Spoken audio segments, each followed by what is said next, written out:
आज हम उपसहसंयोजक यौगिकों के नामकरण की विधि को पढ़ेंगे।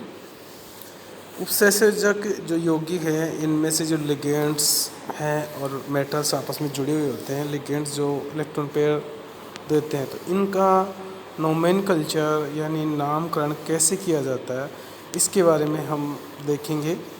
उपसहसंयोजक यौगिकों का बहुत ही महत्व रहा हमारे जीवन में। बड़ी संख्या में उसे यौगिक अध्ययन के बाद में यह आवश्यक हो गया था कि इनका नामकरण करना बहुत ज़रूरी है, और इसके लिए एक पद्धति दी गई थी। सन 1957 में अंतर्राष्ट्रीय स्तर पर बनी हुई जो संस्था थी ना, IUPAC, international union of pure and applied chemistry, ने उपसहसंयोजक यौगिकों के नामकरण के लिए कुछ नियम तय किए। उनके अनुसार ये नामकरण के निम्न प्रकार से किया। पहला दिया, सामान्य लवणों की भांति संकुल लवणों का नाम भी दो शब्दों में लिखा जाता है, जिससे पहले धन आयन और फिर ऋण आयन का नाम लिखा जाता है। इन दोनों के मध्य रिक्त स्थान छोड़ दिया जाता है। फॉर एग्जाम्पल, साधारण लवण जैसे होता है सोडियम क्लोराइड NaCl, तो इसको सोडियम क्लोराइड। इसी प्रकार से कॉम्प्लेक्स होता है संकुल लवण, जैसे बड़ा ब्रैकेट CONH3/6 ब्रैकेट बंद Cl3, इसको कहेंगे हेक्साएमीन कोबाल्ट क्लोराइड्स। अभी इसका कौन सी ऑक्सीजन अवस्था है उसको हमने छोड़ रखा है, जनरल नाम इसको देंगे। तो जो ब्रैकेट में है उसको एक साथ लिखेंगे, ब्रैकेट बाहर वाले को एक साथ लिखा जाएगा, ये है इसमें। दूसरा है, उपसहसंयोजक यौगिकों में उपसंयोजी एंटिटी धन आयन अथवा ऋण आयन अथवा उदासीन अणु हो सकता है। इसका नामकरण भी इसके आधार पर होगा।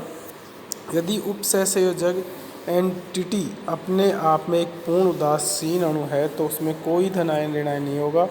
इसका नाम एक ही शब्द में लिखा जाएगा। फॉर एग्जांपल, जो अपन देख रहे हैं बड़ा ब्रैकेट PtCl2 NH3/2 ब्रैकेट बंद, इसका नाम देंगे डाईएमीन डाईक्लोरो प्लेटिनम सेकेंड।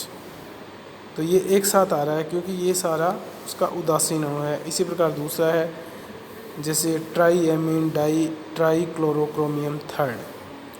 फिर तीसरा पॉइंट है, उपसहसंयोजी एंटिटी का नाम लिखते समय पहले लिगेंड्स के नाम लिखते हैं और फिर धातु का नाम लिखते हैं।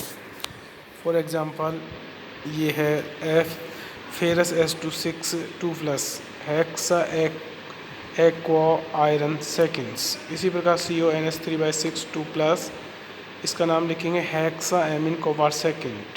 चौथा है, संकुल यौगिक में लिगेंड तीन प्रकार के हो सकते हैं, ऋण आयन हो सकते हैं, उदासीन या धन आयन भी हो सकते हैं। धन आयन का बहुत कम चांस होता है, अधिकांश ऋण आयन या उदासीन होते हैं, ज़्यादा इलेक्ट्रॉन पेयर होता है। लेकिन कुछ अपवाद होते हैं जिसमें धन आयन भी आपको मिल जाएंगे, जिन्हें अंग्रेजी वर्णमाला के क्रम में लिखा जाता है। इनको जो भी ऋण आयन होंगे, चाहे कोई भी आवेश क्यों न हो, धन आयन ऋण आयन हो, तो इनको जैसे COCl2 NH3 4+ का नाम लेते तो टेट्रा एमीन, एमीन पहले आएगा, क्लोरो बाद में आएगा, तो ये अल्फ़ाबेटिकल हो गया इसमें, tetra ammine dichloro cobalt third ions. इसी प्रकार triammine chloro di platinum second ion,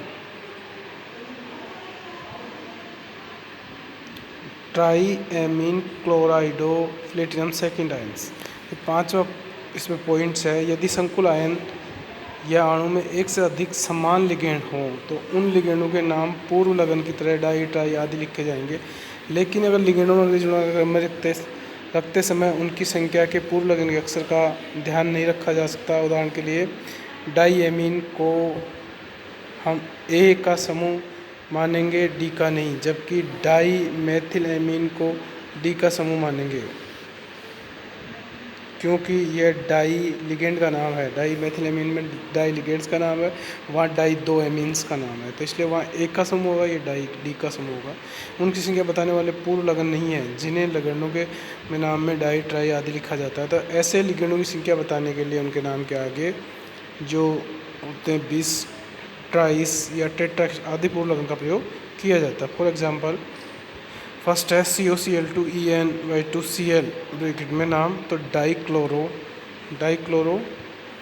फिर 20 एथिलीन डाईएमीन्स कोबाल्ट क्लोराइड्स।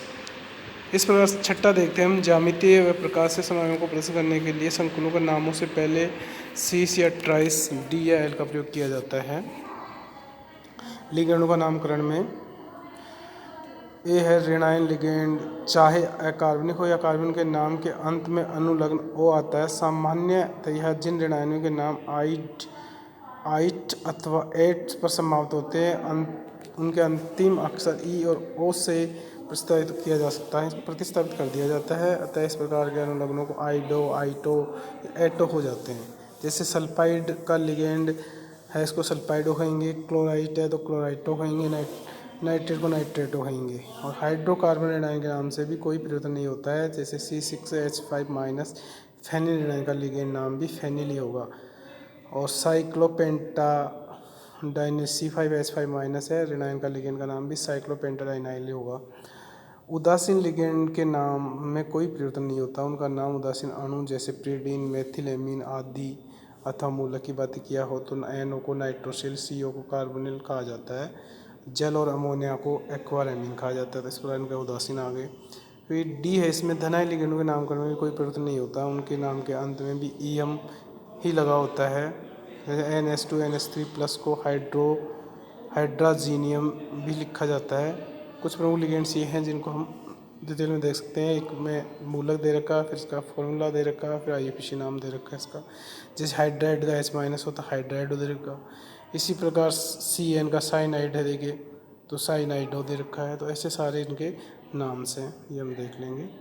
इसी प्रकार ये उदासीन अणु है। फिर इसमें फिर धनायन में कुछ हैं, जैसे अमोनियम है, हाइड्रोजीनियम है, नाइट्रोसिलियम है या हाइड्राइड, तो इनको इसी नाम से लिखा जाता है। ऐसे कार्बनिक लिगेंड जो उदासीन कार्बन अणुओं में से एक हाइड्रोजन खोने पर बनते हैं, उनका नाम O पर समाप्त होता है।